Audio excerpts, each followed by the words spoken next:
어느 추운 겨울날 고슴도치 두 마리가 벌판에서 벌벌 떨고 있었습니다. 그들은 마땅히 피할 곳도 없는 데다가 날씨가 너무 추워서 도저히 견딜 수가 없었습니다. 생각도 못한 이들은 서로 부둥켜 안고 있으면 서로의 체온으로 추위가 좀 가시지 않을까 그런 생각이 들어서 고슴도치 둘은 서로에게 다가가 꼭 끌어안았습니다. 그런데 이게 웬일입니까? 막상 서로를 끌어안으니 세게 안으면 안을수록 서로에게 가시에 찔려서 너무 아팠습니다. 아야! 아파! 아프다고! 저리 가! 떨어져 있어서 너무 추워서 가까이 갔더니 이제는 가시에 찔려서 가까이 있을 수가 없게 되었던 것입니다.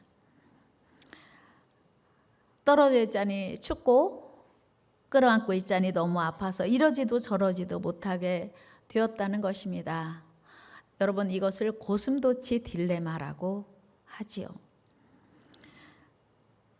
어찌 보면 이것이 연약한 우리 인간의 한계가 아닐까 합니다. 분명히 서로는 사랑하는데 완전한 사랑은 아니어서 사랑하다가도 상처를 주고 상처를 받기도 합니다.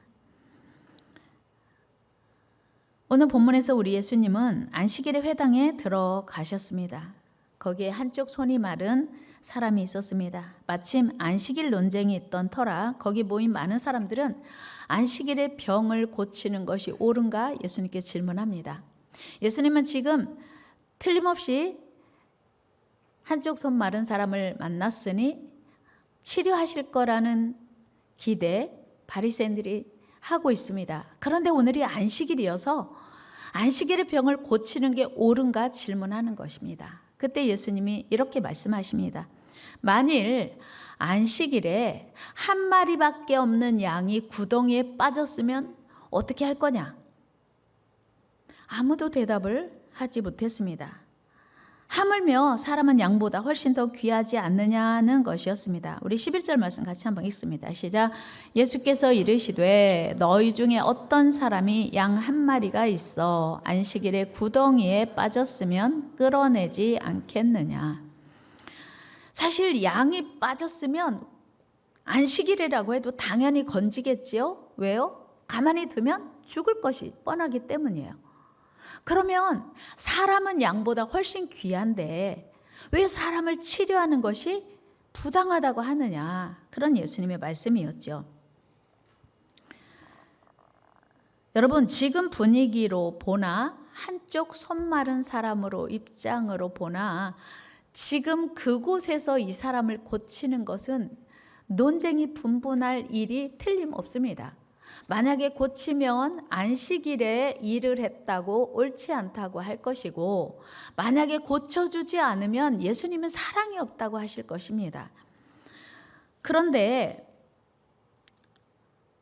생각해보면 이 두 가지 문제를 다 해결할 수 있는 길이 있어요.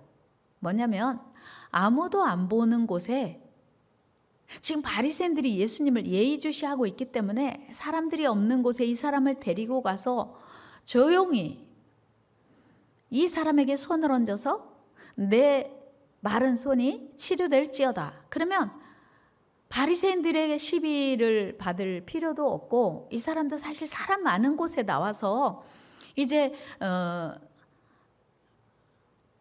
자기의 그 핸디캡을 많은 사람들에게 드러내놓고 이렇게 치료받는 게 어찌 보면 자존심 상할 일이거든요.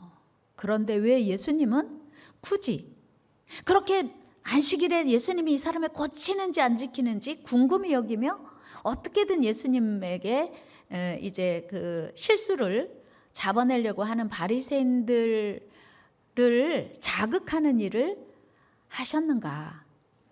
그것은 예수님께서 진정한 안식은 병든 채로가 아니고 치유되어야 안식이다 라고 하는 거예요. 그거를 많은 사람들에게 보여주기 위함이었습니다.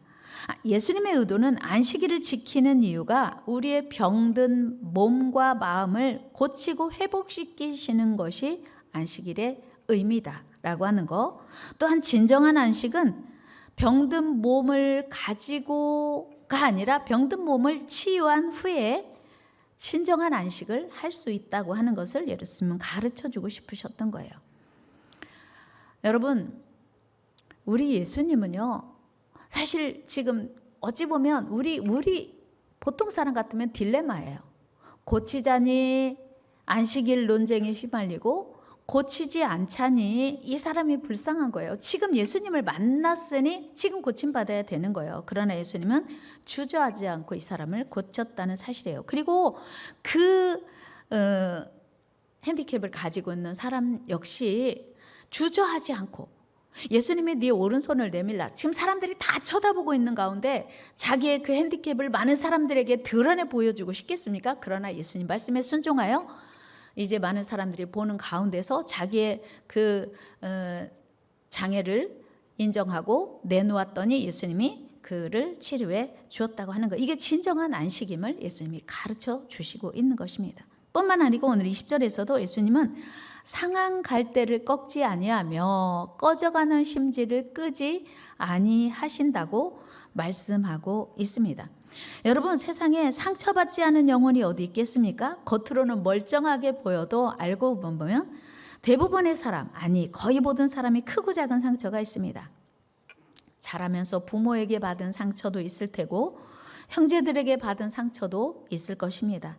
여러분, 요셉의 형들이 요셉을 애굽의 노예로 판 이유가 무엇입니까? 어떻게 자기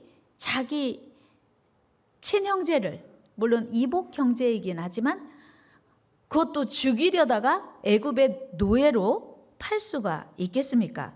우리 창세기 37장 3절 4절 말씀 한번 같이 읽으시죠. 그의 형들이 아버지가 형들보다 그를 더 사랑함을 보고 그를 미워하여 그에게 편안하게 말할 수 없었더라. 그러니까 이 요셉의 형들은 요셉에게 많은 상처를 받았어요. 그리고 아버지 야곱에게 상처를 받았습니다. 그래서 요셉에게 좋은 말이 안 나갔다, 그런 얘기예요. 요셉에게 부드러운 말로 할 수 없었다, 그런 이야기를 성경은 하고 있습니다. 그렇게 오늘 명절인데 그 한복을 입은 어린이들을 이제 이따 만나시게 될 거예요. 우리 아동부 친구들이 오늘 뭐 친척집에 많이들 가고 몇 명 안 되지만 우리 어르신들께 오늘 세배한다고 준비하고 있습니다. 요셉은 그런데 그 설날도 아닌데 명절도 아닌데 매일 색동 옷을 입고 채색 옷을 입고 아버지의 사랑을 독차지했습니다.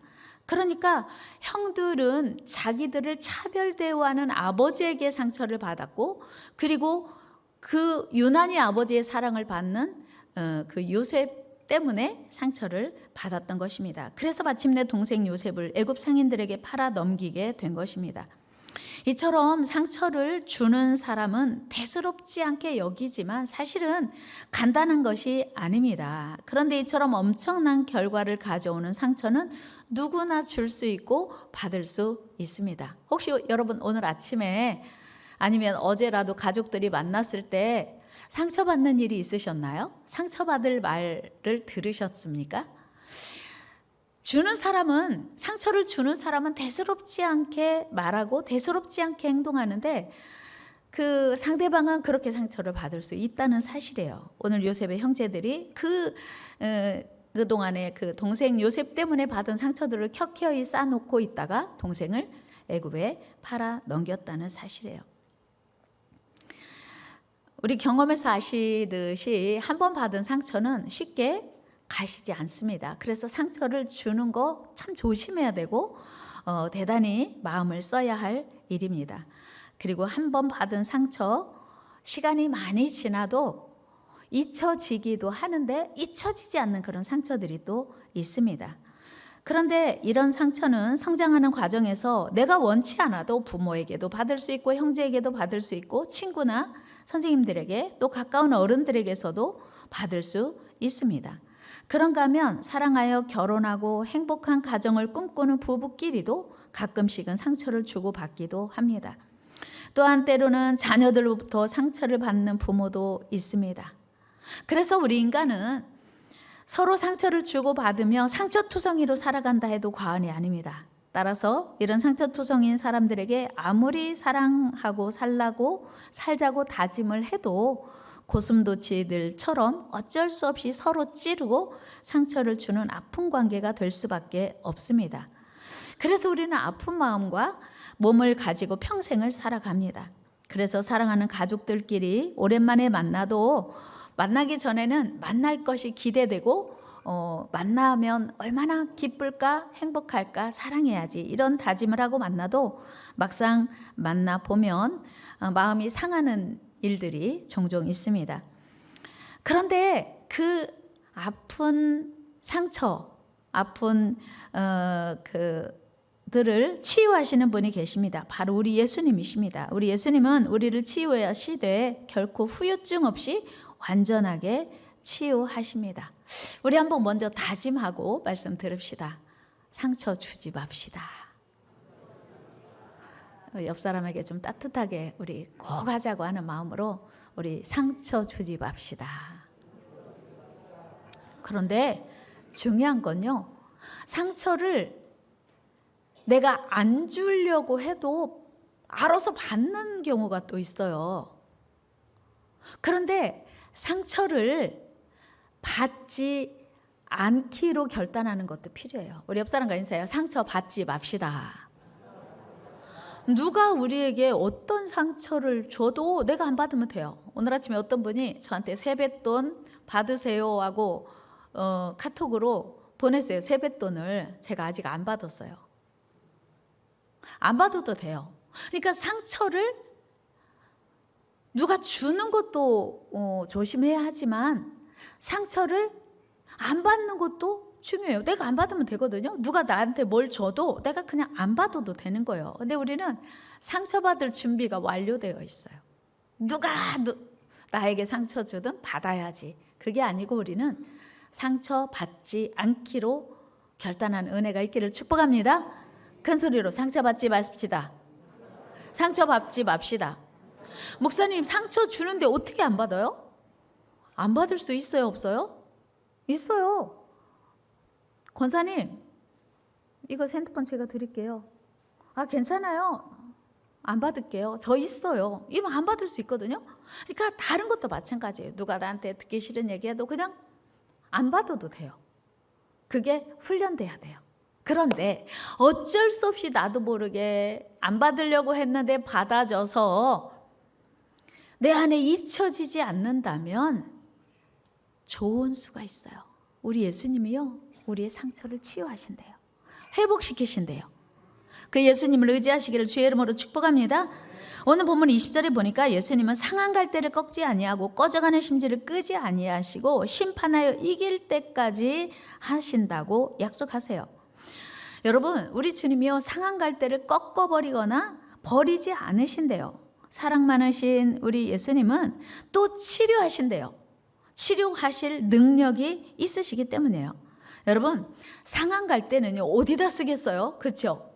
상한 갈대는 아무 쓸모 없어져서 바로 아무 쓸모없는 인간을 비유하는 예수님의 말씀이에요.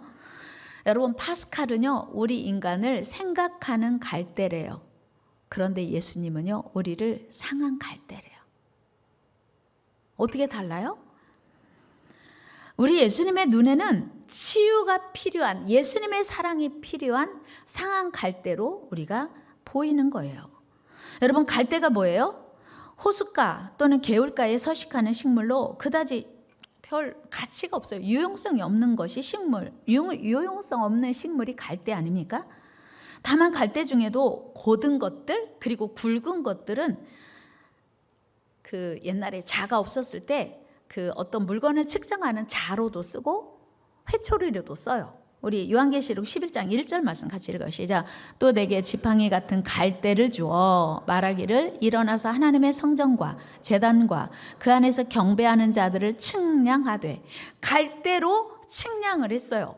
그러니까 그 정확히 측정은 안 되겠지만 정확한 측정하는 어떤 기구가 없을 때는 갈대로 측량하는 기구 써서 예수님이 채찍에 맞을 때 갈대로 채찍을 만들어서 예수님을 때리셨다는 기록이 있습니다. 그런데 이것이 성한 갈대고 굵은 갈대지, 오늘 성경에 기록되는 것처럼 상한 갈대, 즉 썩은 갈대는 그야말로 무용지물이에요. 혹시 쓸모가 있다면 말려서 불쏘시개나 할 수 있는 게 상한 갈대, 썩은 갈대입니다. 따라서 우리 인생은 예수님께서 상한 갈대로 표현했다면 우리 인간이 하나님 앞에서 얼마나 초라한 존재인가 하는 것을 알 수 있어요. 그런데 감사한 것은 이와 같은 상한 갈대도 꺾지 않으시고 버리지 않으시고 우리를 치유하시고 회복시키신다는 거예요. 사용하신다는 거예요. 여러분, 보통 사람들은요, 좋은 갈대를 찾기까지 상한 갈대들은 마구 이건 안 돼, 버려, 소용없어, 베어버려요.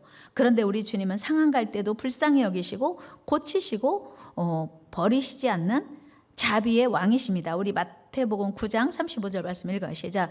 예수께서 모든 도시와 마을에 두루 다니사 그들의 회당에서 가르치시며 천국 복음을 전파하시니 모든 병과 모든 약한 것을 고치시니라. 아하! 예수님은요, 상한 갈대를 왜 안 버리시나 했더니 고쳐 쓰신대요. 다 같이, 예수님은 상한 갈대를 고쳐서 쓰신다.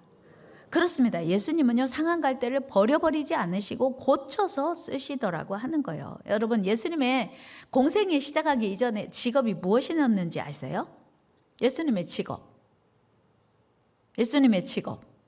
목수였잖아요. 예수님이 목수를 하고 싶어서 하셨는지 모르겠지만 아버지가 목수셨어요. 그래서 예수님이 공생이 시작하시기 전까지 아버지를 도와서 목수를 하셨던 거예요.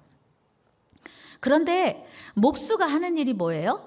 목수는 깨진 거, 부서진 거, 고장난 거 고치는 일이잖아요. 그런데 그 당시 목수는 나무로만 어떤 물건을 만드는 게 아니고, 깨진 나무만 고치는 게 아니고 왕골처럼 갈대로 바구니도 만들고 배도 만들었어요. 여러분, 모세를 만든 상자가 뭘로 만들었었다? 갈대 상자였어요. 물론 물 위에 띄었어야 되니까 나무진을 칠하고 역청을 발랐죠. 그러나 어쨌든 예수님을, 모세를 담은 담아서 나일강에 띄었을 때 갈대로 상자를 만들었습니다. 이처럼 우리 주님께서는 상한 갈대도 버리지 않으시고 잘 다듬어서 귀한 도구로 만드시는 목수였다는 게 대단한 의미가 있습니다. 그리고 우리 하나님께서는 영적으로도 병들고 쓸모없는 상한 갈대와 같은 우리 인생들을 다듬어 고치셔서 그야말로 하나님 나라에 꼭 필요한 무기로 사용하시더라는 거예요. 사실 예수님이 십자가 사건 이후로 예수님의 제자들은요, 사도 요한 빼고는 다 버림받아야 됐어요. 다 쓸모없는, 예수님을 배신한 배신자들이었어요. 그런데 예수님은요, 그들을 쓸모없다고 버린 게 아니에요. 예수님을 배신했다고 포기하신 게 아니고, 예수님은 이제 그들을 다시 사용하시기로 작정하신 거예요. 보세요. 마태복음 25장 56절 말씀 보면요, 같이 읽어요. 시작. 이에 제자들이 다 예수를 버리고 도망하니라. 예수님이 십자가 앞에서 제자들이 다 도망갔어요.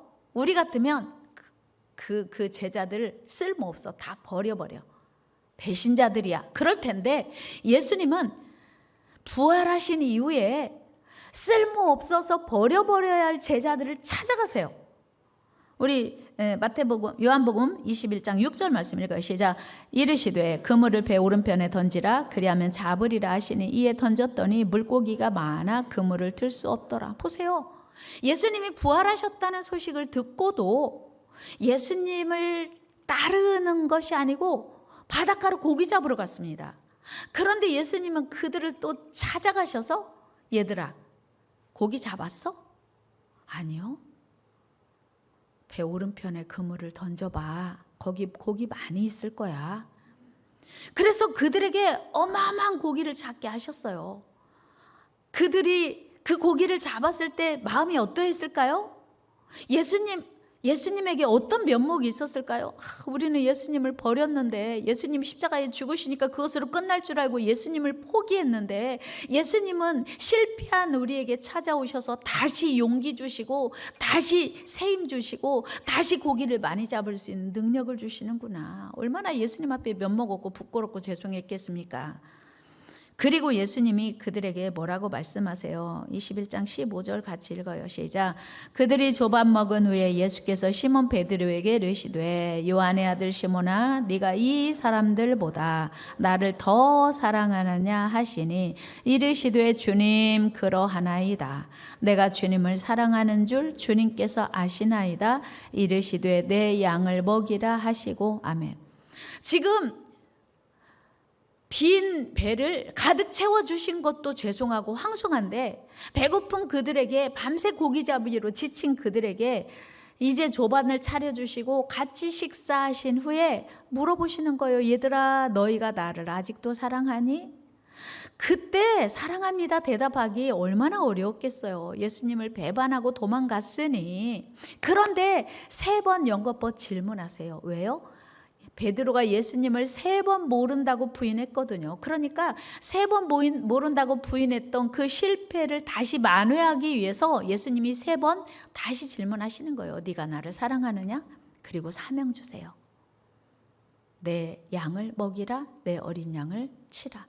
여러분 보세요. 실패한 베드로, 상한 갈대 같은, 썩은 갈대 같은 베드로를 지금 고치시는 장면이에요. 그리고 그 베드로를 고쳐서 다시 사명을 주시면서 다시 이제 하나님의 사람으로 회복시켜 주십니다. 그들은 이후로 하나님 나라에 꼭 필요한 하나님의 의의 무기가 되었습니다. 로마서 6장 13절 같이 한번 읽으시자.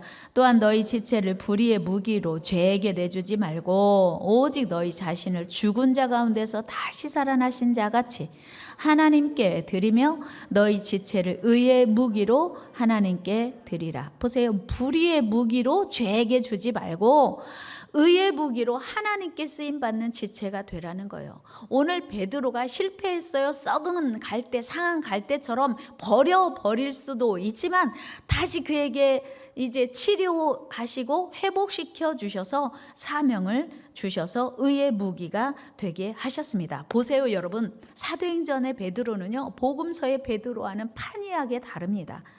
베드로는 그 이후로 담대하게 예수 그리스도의 복음을 전함으로 무려 하루에만 3,000명, 5,000명씩 회개시키는 능력의 사역자가 되었습니다. 뿐만 아니고 한 번도 걸어본 적 없는 이제 그 지체 장애인을 일으켰어요. 뿐만 아니고 베드로가 죽은 사람도 살렸습니다. 우리 사도행전 9장 40절 읽어요. 시작. 베드로가 사람을 다 내보내고 무릎을 꿇고 기도하고 돌이켜 시체를 향하여 이르되 다비다야 일어나라 하니 그가 눈을 떠 베드로를 보고 일어나 앉는지라. 아멘. 보세요. 베드로가 예수님에게서 다시 사명을 받고 치유되고 회복되니까 죽은 자도 일으켜 세우는 그런 능력 있는 하나님의 사람이 된 거예요. 상한 자를 고치시는 주님을 우리가 만나야 할 이유인 줄로 믿습니다. 이처럼 우리 하나님의 치유는요 완전한 치유예요. 온전한 치유입니다. 여러분 상처와 아픔으로 가득한 그야말로 상한 갈대와 꺼져가는 그런 등불처럼 우리가 그런 상태에 있을지라도 주님을 만나면 주님이 오늘 우리를 만지시고 고치시고 치유하셔서 새롭게 하신다는 사실을 우리는 기억해야 돼요. 여러분 지금 60대 이상 되신 분들은 아마 꺼져가는 등불, 심지, 등잔 아마 기억이 있을 수 있습니다. 예전에 등불은 석유, 등유로 불을 폈어요. 그런데 석유가 점점 말라가면요 불이 어떻게 해요? 이렇게 희미하게 흐릿하다가 꺼져가요. 그러면 어차피 잘 시간 되면 미리 꺼요. 기름을 더 부어야 되는데 그냥 기름 아끼기 위해서 그냥 더 이상 기름을 채우지 않고 불을 끄고 잡니다. 여러분, 성경은 우리 인간의 영혼을 등불로 비유해요. 욥기서 18장 5절 6절 말씀 읽어 시작. 악인의 빛은 꺼지고 그의 불꽃은 빛나지 않을 것이요 그의 장막 안의 빛은 어두워지고 그 위에 등불은 꺼질 것이요. 예. 그러니까 악인의 빛, 이게 그 사람의 빛인 거예요. 사람의 빛, 등불이고 사람의 빛이에요. 그 다음에 그 잠언 13장에 보면 환하게 빛나는 등불은 의인과 같다고 말씀합니다. 시작. 의인의 빛은 환하게 빛나고 악인의 등불은 꺼지느니라. 아멘. 자, 보세요. 오늘 우리가 읽은 본문 말씀이 단순히 꺼져가는 심지, 등불 얘기가 아닌 거를 아시겠죠?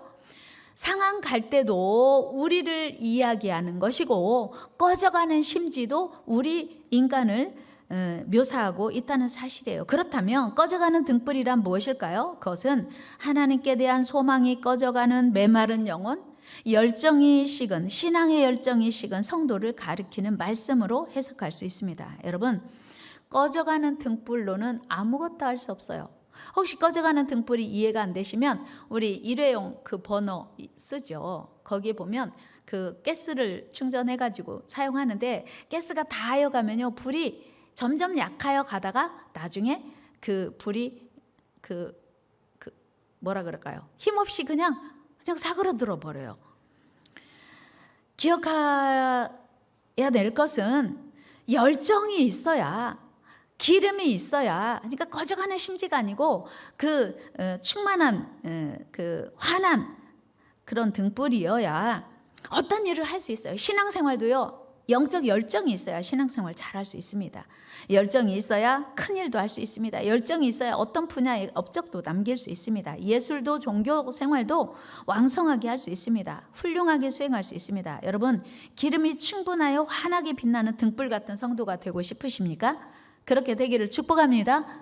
그러려면 뜨거운 열기를 발해서 하나님께 제물로 드리는 성전의 등불 같은 존재가 되기 위해서는 우리가 아무리 노력해도 안 돼요. 우리 힘으로는 안 돼요.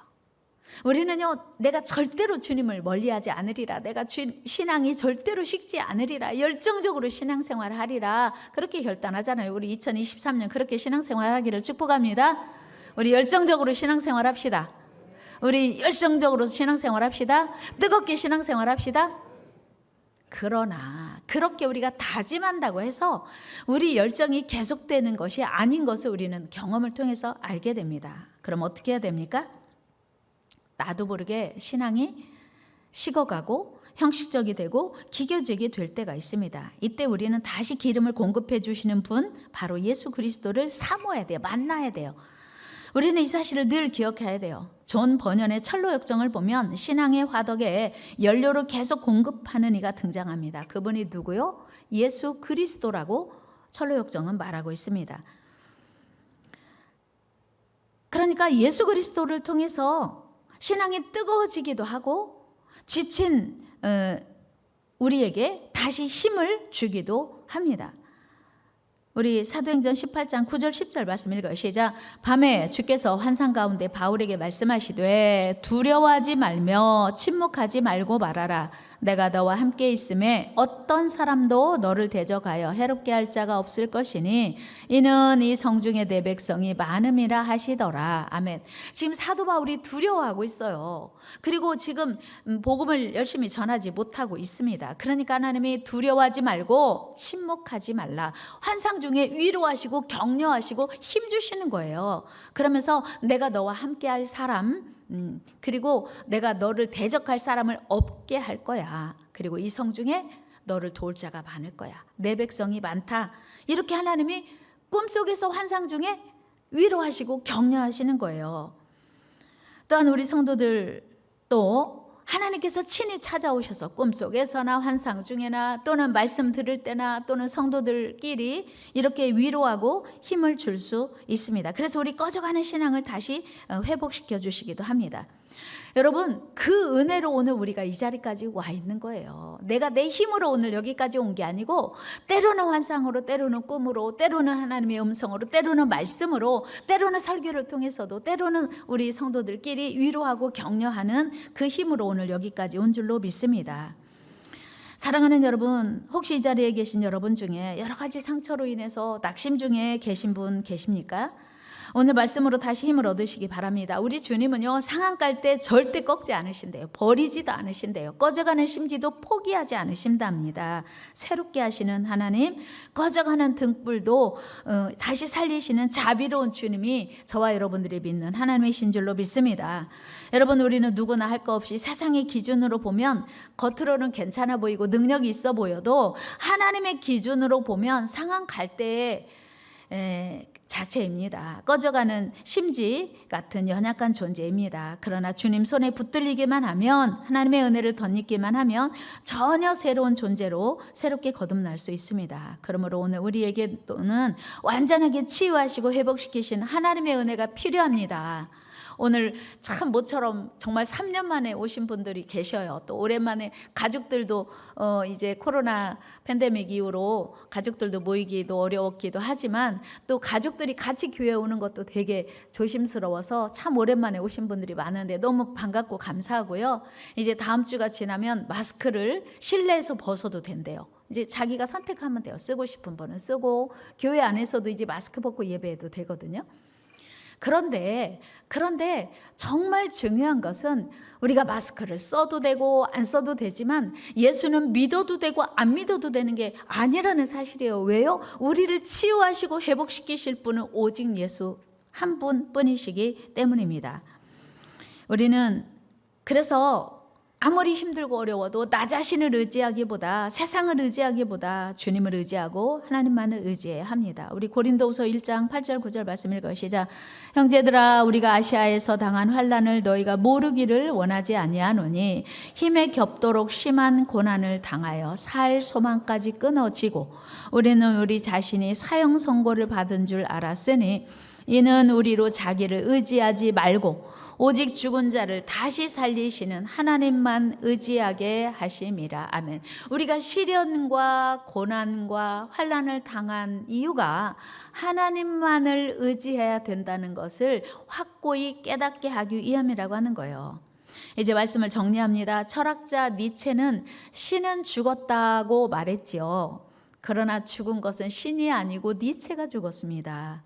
바리새인들은 예수 그리스도를 죽이려고 작정하고 십자가에 매달아 죽이기까지 성공했습니다. 그러나 그 같은 일들은 모두 예수 그리스도께서 부활하시고 승리하시기 위한 과정이었을 뿐이에요. 그들의 계획은 수포로 돌아간 거예요. 예수님의 부활하심으로. 그래서 그들의 기대는 좌절되고 말았죠. 예수님을 십자가에 매달아 죽였던 유대 민족 어떻게 되었습니까? 2000년 동안 나라도 없고 지도자도 없이 전 세계 방황하게 되었어요.